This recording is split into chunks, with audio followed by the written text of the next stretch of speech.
Refleja sabiduría, servir fielmente a otros creyentes como para el Señor hasta que Él regrese. Jesús viene. Cuando este hecho se comprende adecuadamente y se cree, se convierte en conocimiento. En cierto sentido, esta comprensión es una forma de sabiduría. Pero la mayor sabiduría no es solo la comprensión, sino también la aplicación. Cuando eliges intencionalmente vivir a la luz del conocimiento de la palabra de Dios, has adquirido sabiduría. Tanto la comprensión como la aplicación requieren iluminación y la capacitación del Espíritu Santo de Dios. Esa es la provisión de la gracia de Dios en nuestras vidas y es parte de las bendiciones espirituales que todos los creyentes en Jesucristo tenemos desde el momento de la fe y la salvación en Jesucristo. A la luz del regreso de Jesús, ¿cómo se manifiesta la sabiduría? Bueno, se manifiesta en servir fielmente a los demás como para el Señor.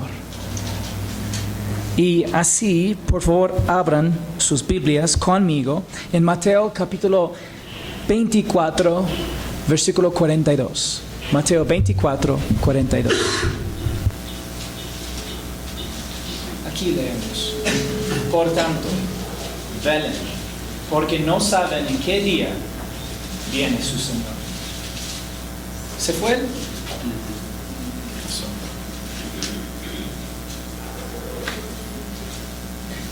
¿Qué pasó?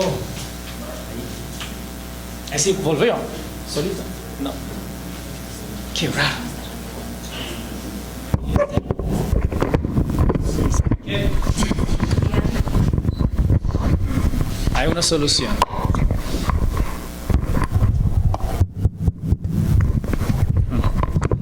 De todos modos, voy a confiar en este. Maldito el hombre que confía en los micrófonos. Pero, bueno, seguimos. Otra vez voy a leer. Por tanto, velen porque no saben en qué día viene su Señor. Los creyentes deben mantenerse espiritualmente alerta porque no saben el día en que vendrá el Señor.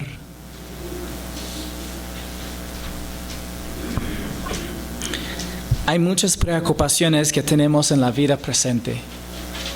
Hay muchas cosas en las cuales nosotros estamos bastante centrados y preocupados. En el momento que escuchamos nosotros la trompeta, estas preocupaciones simplemente desaparecerán. Pero ¿cuál es el contexto de Mateo 24? El contexto de Mateo 24 es la tribulación y la segunda venida. Siempre que nos acercamos a las Escrituras, queremos preguntarnos cuál es el contexto. Cuando tú abres la Biblia, deberías preguntarte cuál es el contexto de algún pasaje de Escritura que vas a estudiar, que vas a leer. Sin el contexto, no podremos interpretar correctamente el significado de las Escrituras y sin la interpretación haremos aplicaciones erróneas. Muchas veces abrimos la Biblia buscando una aplicación. Deberíamos primero buscar un contexto. Después deberíamos buscar una interpretación correcta. Y después de saber la interpretación, buscar una aplicación a nuestras vidas. En Mateo 24, el Señor dio lo que se conoce como discurso en el Monte de los Olivos. Y en este discurso, el Señor respondió a dos preguntas. En Mateo 24, versículo 3, vemos las dos preguntas. Estando Jesús sentado en el monte de los olivos, esta es la razón que se llama el discurso del monte de los olivos, se acercaron a él los discípulos en privado y le preguntaron. Entonces esto no fue un discurso público. Dinos, ¿cuándo sucederá esto?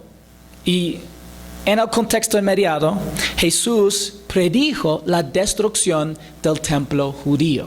Entonces ellos están preguntando primero, ¿cuándo sucederá la destrucción del templo judío? ¿Y cuál será la señal de tu venida y de la consumación de este siglo? Es una segunda pregunta. Señal de su venida y la consumación del siglo van juntos. Así que los discípulos querían saber cuándo sería destruido el templo y cómo anticipar la segunda venida que pondrá fin a la era actual. En la mente judía había la era pre-mesiánico y era mesiánico con el reino. Y esta es la razón que ellos simplificaron su pregunta. El fin del era para ellos o del siglo tenía que ver con el establecimiento del reino, con la venida definitiva y apocalíptica del Señor. Lucas registró la respuesta del Señor a la primera pregunta, y ya estudiamos eso. Y parte de la respuesta a la segunda pregunta. Él dio algunos detalles similares también a Mateo y Marcos, pero no tan profundamente como Mateo y Marcos, que registraron la respuesta del Señor a la segunda pregunta en detalle. Es decir, cómo anticipar la segunda venida. Especialmente su descripción del periodo de tribulación y la segunda venida. Luego el Señor explicó que nadie sabe el día ni la hora de su venida. Es posible que se refiriera al día en que termine la tribulación o al día profético del Señor. Hay buenas razones para llegar a cualquiera de las dos conclusiones. Y vimos esto en detalle hace como un mes y medio por ahí tal vez. Es posible que el Señor haya sido deliberadamente ambiguo en su explicación. El mensaje general de los versículos 36 al 44 es que nadie sabe cuándo vendrá Jesús. Y por lo tanto, los creyentes deben estar espiritualmente alertas. Ese principio aplica a la vida actual, pero también aplicará a la vida para los creyentes que vivirán durante el futuro periodo de tribulación. Pero entiendan esto, si el dueño de la casa hubiera sabido a qué hora de la noche iba a venir el ladrón, hubiera estado alerta y no hubiera permitido que entrara en su casa. Por eso, también ustedes estén preparados, porque a la hora que no piensan vendrá el Hijo del Hombre. Los juicios catastróficos de la tribulación pueden hacer que las personas pierdan la noción del tiempo durante la tribulación. De modo que los cristianos que viven durante la tribulación no sabrán cuándo ocurrirá la segunda venida. ¿Qué perspectiva quería Jesús que sus discípulos tuvieran presente? ¿Quién es, pues, el siervo fiel y prudente, a quien su Señor puso sobre los de su casa para que les diera la comida a su tiempo? Bueno, por implicación, todos los creyentes deben considerarse siervos. Esa es una implicación o aplicación. ¿Ya? A algunos cristianos les resulta confuso que el Señor dijera más tarde lo siguiente, en Juan 15:15, ya no los llamo siervos, porque el siervo no sabe lo que hace su Señor, pero los he llamado amigos, porque les he dado a conocer todo lo que he oído de mi Padre. Bueno, no creo que el Señor estuviera diciendo que los discípulos ya no debían asociarse o considerarse como siervos de Cristo. Creo que simplemente estaba señalando que les estaba compartiendo información privilegiada, como amigos. De hecho, a los creyentes se les sigue llamando siervos a lo largo del resto del Nuevo Testamento, incluso en el libro de Apocalipsis. Tanto los santos de la iglesia como todos los de la tribulación deben considerarse siervos de Cristo. ¿Y qué clase de siervos deberían aspirar o desear ser los creyentes? Siervos fieles y prudentes.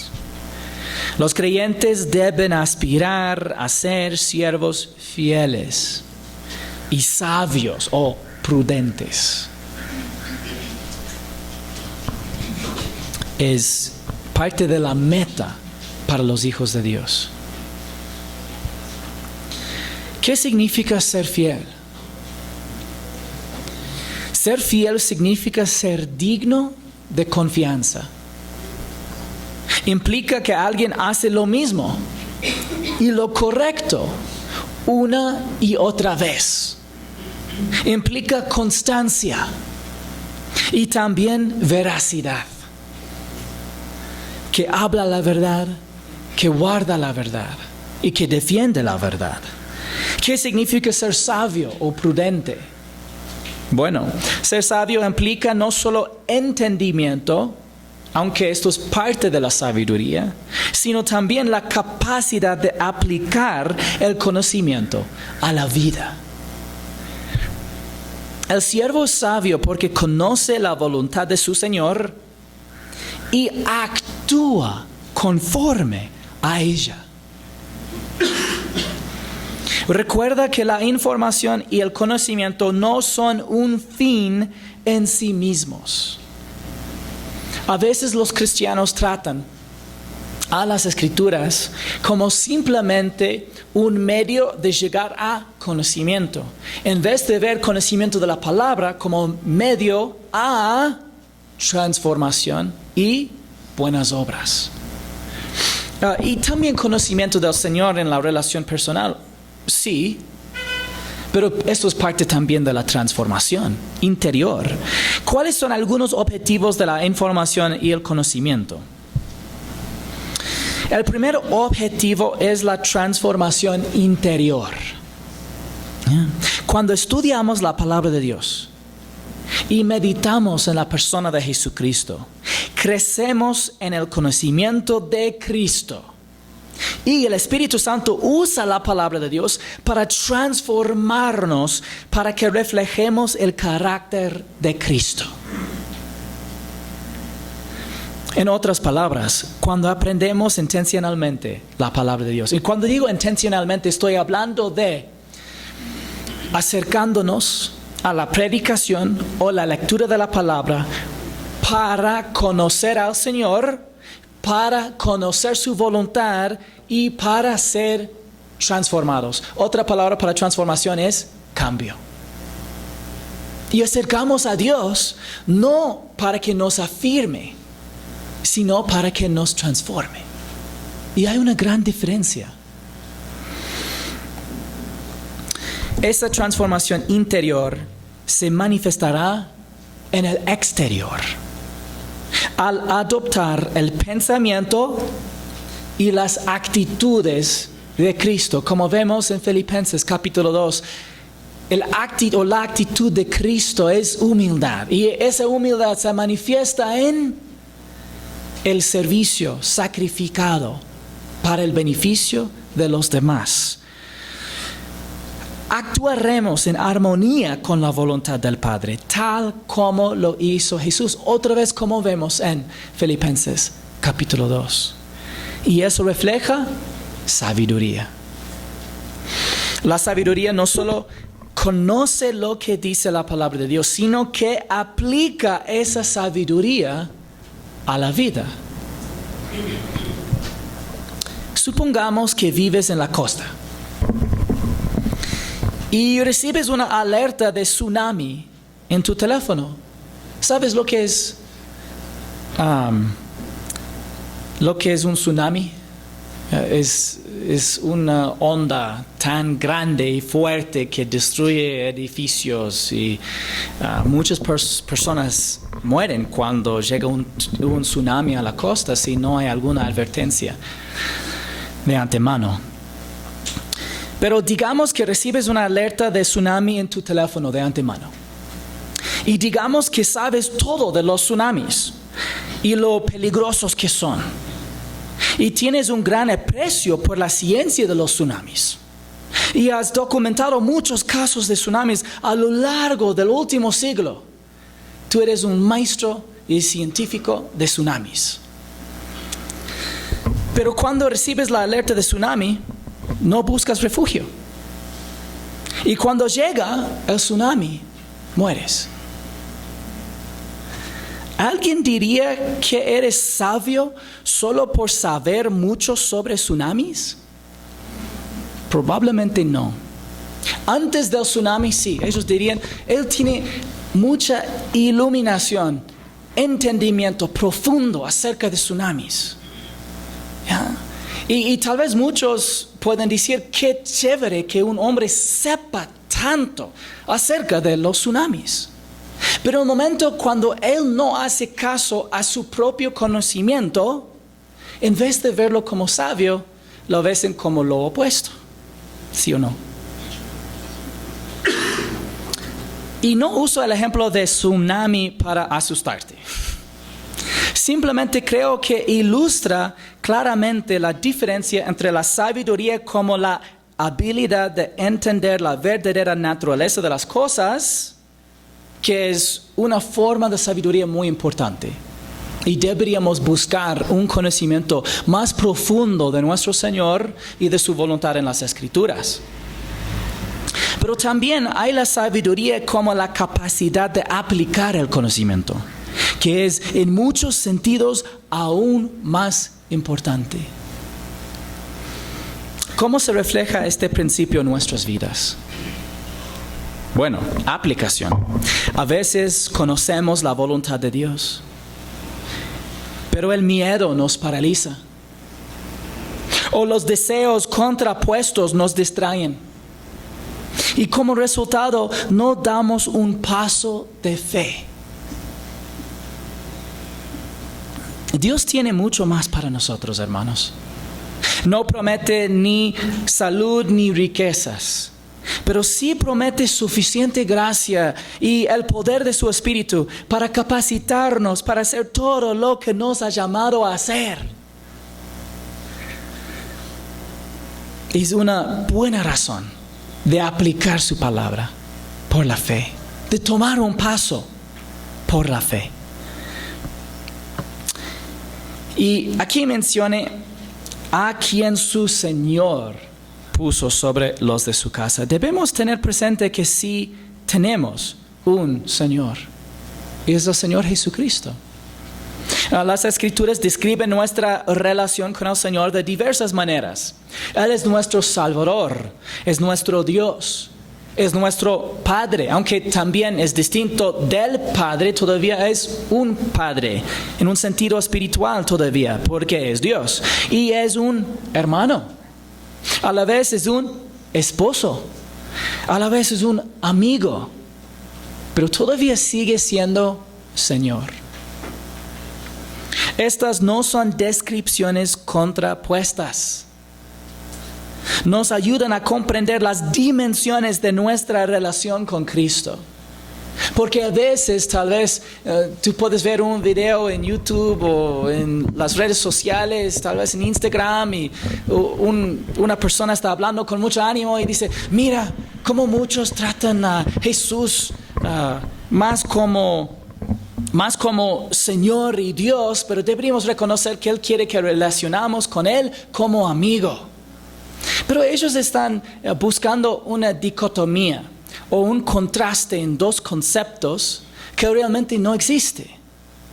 Porque Él es a la vez amigo, Él es a la vez hermano, a la vez también es Señor y sigue siendo Dios soberano.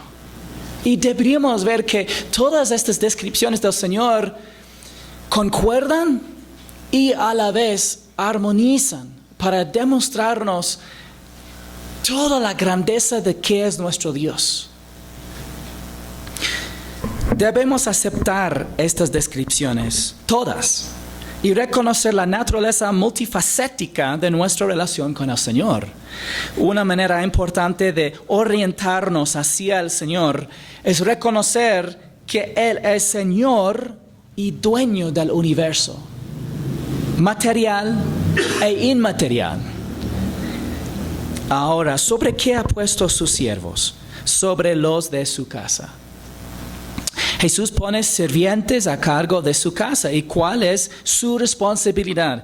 Para que les diera la comida a su tiempo. Es decir, el Señor ha confiado a los creyentes la responsabilidad de cuidar a los demás miembros de la familia de Dios. Amar a Dios y amar a los demás creyentes son conceptos inseparables. Es la verdad que son distintos, pero van juntos. El apóstol Juan escribió en su epístola general, en 1 de Juan, capítulo 4, versículos 10 y 11, en esto consiste el amor, no en que nosotros hayamos amado a Dios, sino en que Él nos amó a nosotros y envió a su Hijo como propiciación por nuestros pecados. Amados, si Dios así nos amó, también nosotros debemos amarnos unos a otros. Recuerden que necesitábamos una propiciación por nuestros pecados. El diccionario teológico del Nuevo Testamento dice de la propiciación que se refiere al propósito que Dios mismo cumplió al enviar a su Hijo. Dios envió a su Hijo para cumplir los requisitos de su justicia. La paga del pecado es la muerte. Y Jesús pagó ese precio, muriendo en nuestro lugar como nuestro sustituto para salvarnos. Si no comprendemos la magnitud del sacrificio de Cristo, no comprenderemos ni apreciaremos plenamente el amor de Dios. La humanidad no tenía forma de salvarse a sí mismo. Como dice Isaías 64:6, todos nosotros somos como el inmundo, y como trapo de inmundicia, todas nuestras obras justas o buenas obras, todas nuestras buenas obras son como un trapo de inmundicia. En otras palabras, Dios no acepta nuestras buenas obras como base para acercarnos a Él. Si crees que Dios te aceptará porque guardas sus mandamientos, te estás engañando. Te estás engañando en primer lugar porque en realidad no guardas los mandamientos. De hecho, es imposible guardarlos a la perfección. Y según Santiago 2:10, cualquiera que guarda toda la ley, pero falla en ¿cuántos puntos? Un solo punto. ¿Se ha hecho culpable de cuántos? De todos. Tú dices, wow, esto no me parece justo, pero tienen que entender el punto de Santiago. Ante Dios, para ser justificados por las obras, tendríamos que cumplir a la perfección cada y toda ley, sin excepción, sin falla. Y eso es imposible porque todos nosotros, ¿qué somos? Pecadores. Y como resultado somos incapaces de resolver el problema de pecado que nos separan de Dios. Y dice Isaías otra vez, todos nos marchitamos como una hoja y nuestras iniquidades como el viento nos arrastran.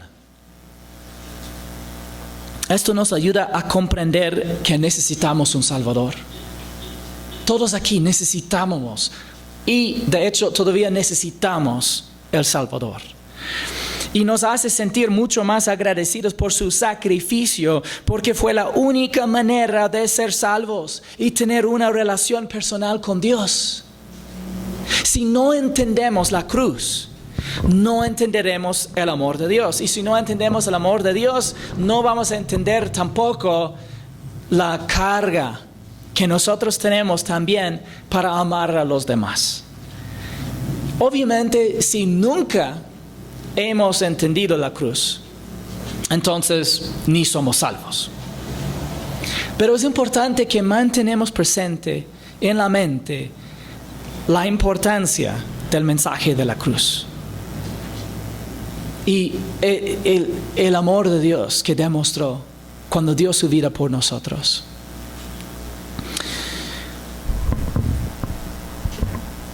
Aunque es Dios, Jesús se hizo hombre, vivió una vida sin pecado y cargó con todos nuestros pecados. Murió como nuestro sustituto y resucitó al tercer día para que fuéramos salvos solo por la fe en Él. Y yo sé, hermanos, tal vez a veces ya se cansan de escuchar este mensaje o de ver este diagrama. Y espero que no. ¿No? Qué bueno. Porque, hermanos, al momento que alejemos de la cruz, perdemos toda perspectiva espiritual. El Hijo sufrió una angustia indescriptible cuando nuestros pecados fueron derramados sobre Él, porque en ese momento fue separado del Padre. Y luego murió físicamente, completando la obra de la cruz. Esa es la mayor expresión de amor en toda la historia de la humanidad. Y nos apropiamos de ella, de la salvación. Es nuestra. Cuando ponemos nuestra fe en Jesucristo y en su obra terminada, consumada en la cruz. Cuando meditamos en el amor de Dios por nosotros así, demostrado en el sacrificio voluntario del Hijo por nuestros pecados, el Espíritu Santo de Dios lo usa para reproducir el amor de Dios, el amor de Cristo en nosotros. Es la razón que siempre tenemos que volver a la cruz, porque más que meditamos en la cruz, más que el Espíritu Santo de Dios está cultivando el mismo amor de Cristo en nuestros corazones. Y de verdad, una perspectiva de gracia. Y el amor siempre tiene un objeto. Siempre tiene un objeto. Y no es uno mismo, a diferencia de lo que tal vez has visto también en las redes sociales. No necesitas amarte. Lo que sí, la persona que realmente necesitas amar es Dios. ¿Ya? Y esto resolverá todos los problemas de tu autoestima. Porque muchos preguntan, ¿cómo puedo resolver mis problemas de sentir no adecuada? El amor de Dios por ti. Si reconoces que tanto Dios te ama, resuelva el sentido de no tener importancia. Tú ya vas a sentir muy importante, porque Cristo dio su vida por ti. ¿Ya?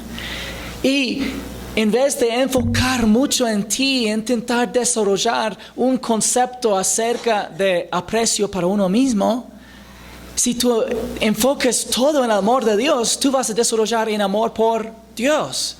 Y después, por amor por Dios, tú vas a desarrollar, más bien el Espíritu Santo de Dios desarrollará en ti un amor por los demás. Y este tipo de amor se expresa en servicio sacrificado, anteponiendo el bien espiritual de los demás a nuestras propias preferencias. Es un verdadero sacrificio. Eso significa que muchas veces duele. Eso significa que muchas veces causa lágrimas. Y no de las lágrimas más hermosas, sino las que Dios dice que Él recoge y Él conoce y es una base por su consuelo. Pero es un sacrificio amar a los demás en servicio. ¿Cómo describe Jesús al siervo fiel? Él dice, dichoso aquel siervo a quien cuando su Señor venga lo encuentre haciendo así. Dichoso. El creyente que sirve fiel y sabiamente al Señor hace que Él venga, goza de una bienaventuranza única. Ser bendito o dichoso significa ser gozoso gracias a circunstancias favorables.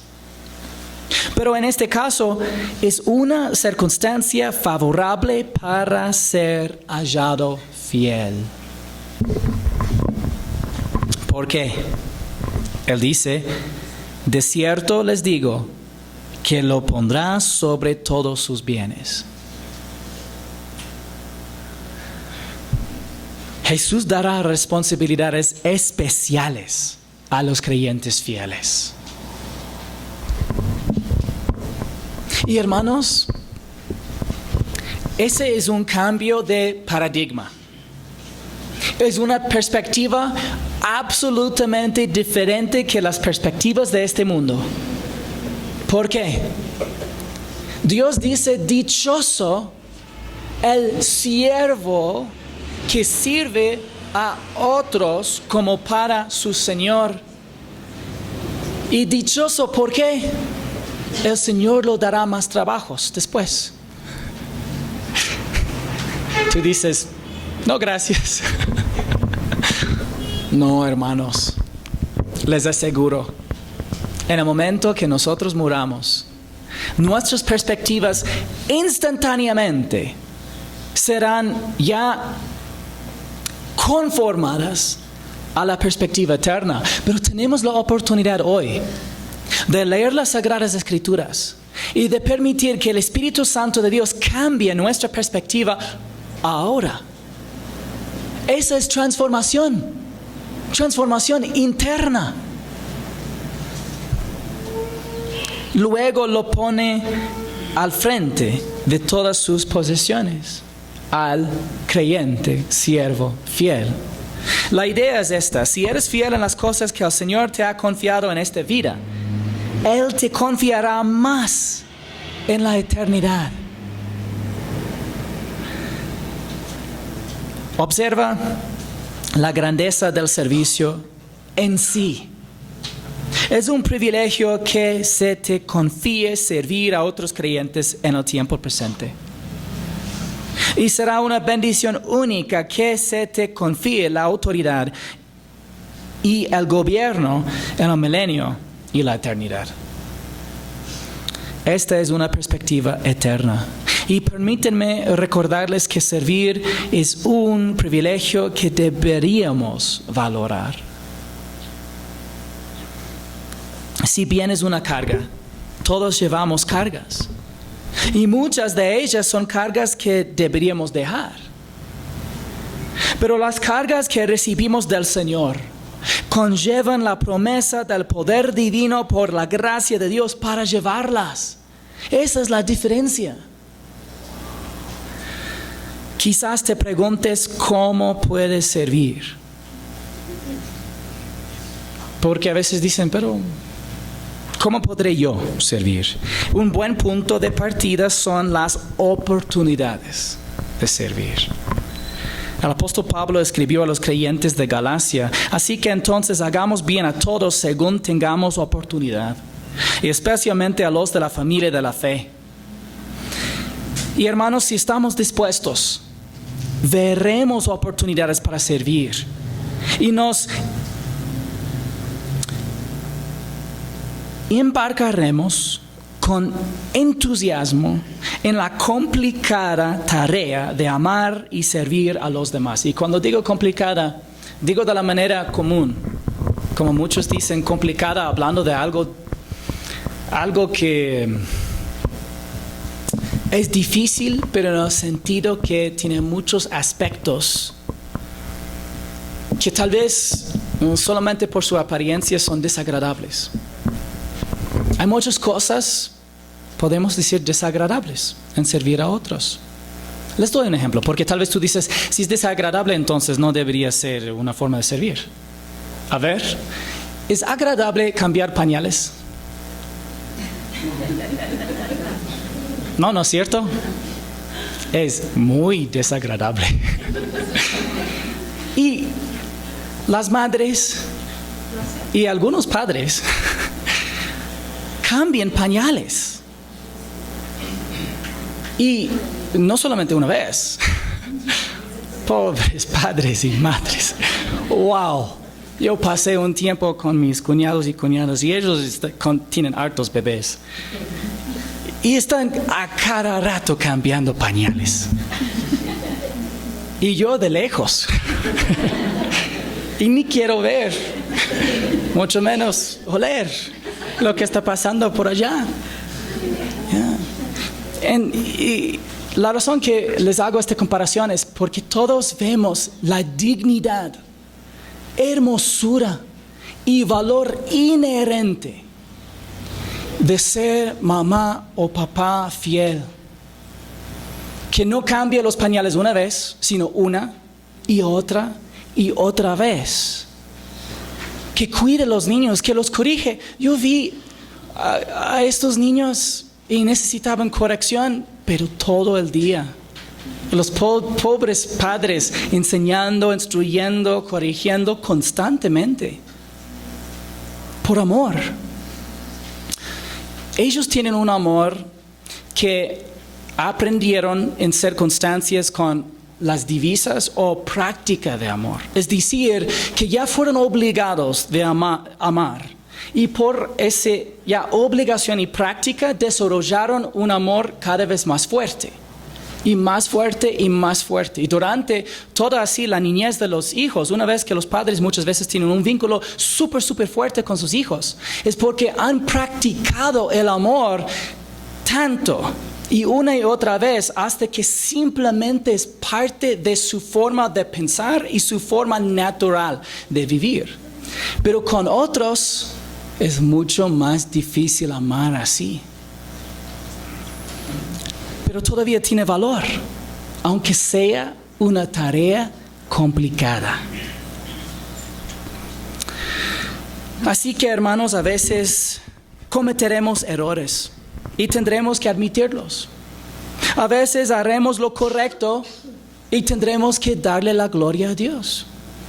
Pero la humildad, la disposición a aprender y la fidelidad para invertir nuestro tiempo, energía y talentos en el bien de los demás es una bendición que pocos disfruten. Y a pesar de que todos los creyentes fueron diseñados para experimentar esta bendición, entonces les animo, hermanos, que tomen pasos por fe. Jesús entonces enseñó a los discípulos sobre otro tipo de siervo. Pero si aquel siervo es malo, aquí no es en griego. Aquí dice, pero si aquel siervo malo, está hablando de otro siervo. ¿Ya? No está hablando del mismo siervo, pero siendo malo. Está hablando de completamente otro tipo de siervo. Y dice en su corazón, mi Señor tardará. Y empieza a golpear a sus consiervos y come y bebe con los que se emborrachan. Vendrá el Señor de aquel siervo el día que no lo espera y a una hora que no sabe. Y lo azotará severamente y le asignará un lugar con los hipócritas. Ahí será el llanto y el crujir de dientes. ¿Crees que este siervo es creyente o incrédulo? Es incrédulo. Es claramente incrédulo porque Jesús dice que será puesto en un lugar donde habrá el llanto y el crujir de dientes, lo cual describe el juicio eterno. Tom Constable explica diciendo, estos siervos infieles deben ser discípulos de Jesús durante la tribulación, pero no creyentes genuinos. Habrá quienes digan ser seguidores de Jesús durante la tribulación, pero no hayan confiado en Él para la salvación. Hubo muchos en los días de Jesús y hay muchos hoy. Hay muchas personas que se consideran cristianas y no conocen ni creen en el mensaje del Evangelio. Técnicamente, todos los católicos son clasificados como cristianos. Y hay más que 1,000 millones de católicos en el mundo. Igual, muchos cristianos evangélicos también afirman ser seguidores de Cristo, pero no confían en su obra consumada en la cruz. Yo he tenido la experiencia de hablar con muchos cristianos o católicos que yo realmente no describiría como cristianos, pero sí son clasificados en el mundo como cristianos. Y también yo he conocido a muchos evangélicos que lamentablemente al preguntarles en el día que muera a dónde va su alma y o no saben o dicen que creen que por todo lo que ellos han hecho que Dios los aceptará. Y eso es triste porque significa que no entienden el Evangelio. No entienden su pecaminosidad. No entienden lo que Jesús hizo en la cruz. A veces puedes preguntar a una persona, ¿por qué Dios te aceptaría en el cielo? Y la respuesta es, bueno, yo fui bautizado en tal fecha. Y he asistido a la iglesia ¿cuántos años? Hermanos, ni bautismo de bebé, ni bautismo de grande, ni rociado, ni sumergido, salva al alma. Jesús hizo la única cosa para salvarnos y murió en la cruz por nosotros. Lamentablemente hay muchos que no creen eso. El siervo malo es un incrédulo que será arrojado al infierno. Tristemente, es un incrédulo. Ciertos aspectos de esta parábola deben entenderse literalmente al compararla con la interpretación que el Señor dio a otra parábola. El Señor dio a los discípulos la siguiente explicación privada de la parábola del trigo y cizaña. Así en Mateo 13, 40 al 43. Por tanto, así como la cizaña se recoge y se quema en el fuego, de la misma manera será en el fin del mundo. El Hijo del Hombre enviará a sus ángeles y recogerán de su reino a todos los que son piedra de tropiezo y a los... ¿Dónde estoy? Y a los que hacen iniquidad, y los echarán en el lago de fuego. Ahí será el llanto y el crujir de dientes. ¿Ven? El mismo frase. Entonces los justos resplandecerán como el sol en el reino de su Padre. El que tiene oídos, que oiga. A diferencia del discurso del Monte de los Olivos en Mateo 24, 45 al 51, donde Jesús dio una parábola, aquí en Mateo 13, 40 al 43, no vemos una parábola, sino la interpretación de una parábola. Y cuando Jesús interpreta sus propias parábolas, por lo general, sus palabras deben tomarse literalmente. Así que Jesús advierte que en la segunda venida los incrédulos serán arrojados temporalmente a tormentos y finalmente al lago de fuego. Últimamente ha habido cierto debate en redes sociales sobre la naturaleza del lago de fuego. No sé si se han dado cuenta. Justo antes de Navidad había un hombre que es conocido para la apologética. Y él sacó un video diciendo que ya estaba cuestionando si el infierno realmente es un lugar de tormento consciente eterno. Y entonces ya levantó ese debate. Y muchos teólogos han dado su opinión, otros también, hombres en la apologética también han dado su opinión. Pero la palabra de Dios siempre describe el lago de fuego como un lugar de tormento eterno y consciente. Incluso en pasajes que no son parábolas, sino que son interpretaciones de parábolas. Jesús también describe el infierno como un lugar con diferentes niveles o grados de castigo.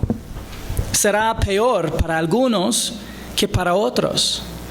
Y estos factores hacen que el aniquilacionalismo sea una idea agradable, pero antibíblica. Tú dices, ¿qué es eso? Bueno, voy a ver si puedo repetir esa palabra. El aniquilacionalismo dice que los incrédulos serán destruidos en el lago de fuego y dejarán de existir. Pero eso no honra las claras declaraciones de las Escrituras sobre la naturaleza del lago de fuego y el juicio que los incrédulos experimentarán ahí. Al considerar la severidad del castigo eterno, debemos recordar 3 cosas. Primero, Dios es infinitamente santo. Y tal grado que nunca comprenderemos plenamente la grandeza de su pureza moral, aunque tendrá mucho más sentido para nosotros cuando ya no vivimos en cuerpos corrompidos por el pecado. Segundo, Dios ha sido tan misericordioso al salvarnos. Nunca podríamos ganarnos ni merecer la salvación y deberíamos estar eternamente agradecidos por la salvación. ¿Por qué? Porque la salvación es tan largo como la condenación. Y finalmente, deberíamos sentir una gran carga por el destino de los perdidos y compartir con ellos el único mensaje salvador, el Evangelio de la gracia de Dios. Al igual que los santos de la tribulación, somos siervos de Dios. Debemos proponernos ser siervos fieles y sabios, amando y sirviendo a los demás como expresión de amor, agradeciendo a nuestro Dios y adorándolo con nuestro servicio. Y si lo hacemos, el Señor nos dará mayores oportunidades de servir en su reino. Para los incrédulos, el juicio que les espera es terrible. A medida que crecemos en amor por el Salvador, también crecemos en preocupación por las personas por quienes murió. Que compartamos con ellos las buenas nuevas del Evangelio. Si tienes dudas sobre servir a otros creyentes, recuerda que Dios dio pastores a la iglesia para capacitar a los santos para la obra del ministerio, según Efesios capítulo 4. Eso significa que Dios no diseñó a los pastores para que cumplieran con el panorama de la obra del ministerio. Su propósito era que te capacitaran para realizar la obra del ministerio. Es decir, la obra del ministerio es tuyo. Dios quiso que el panorama del servicio en la comunidad de creyentes en la iglesia encuentre su realización en la participación y el servicio mutuo de todos sus miembros. Los animo a adoptar esta visión para la gloria de Dios e incluso para tu propia autorrealización, viviendo lo que Dios diseñó para ti. Refleja sabiduría servir fielmente a otros creyentes como para el Señor hasta que Él regrese.